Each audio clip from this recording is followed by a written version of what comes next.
তো কি তা আপনি বলেন আমারে, কি আসলে কি? আরে মুসলমান, খুব বেশি খামখেয়ালি, খুব বেশি খামখেয়ালি। এবার দেখেন একটা শক্ত কথা আল্লাহ বলছে, আম আবরামু আমরান ফাইন্না মুবরিমুন। আল্লাহ বলে, জালেমরা, পাপীরা, তোরা আমার আযাব থেকে বাঁচবার কোনো ব্যবস্থা করেছো কিনা তোমরা ঠিক করো।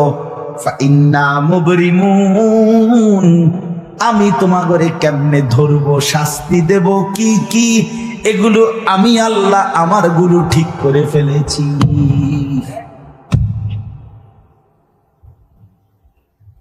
যে আম আবরামু আমরান, তারা কি কোনো ব্যবস্থা করেছে কিনা জিজ্ঞেস করেন। ফাইন্না মুবরিমুন, আমার ব্যবস্থা আমি করে রাখছি। বুঝেন নাই কথাটা? আল্লাহ বলেন, আমার শাস্তি দেব কি কি, আমার আযাব দেব কি কি, আমি সব ঠিক করে রাখছি জাহান্নামে। তুমি বান্দা বাঁচবা কেমনে, তোমারটা তুমি ঠিক করছো কিনা বলো।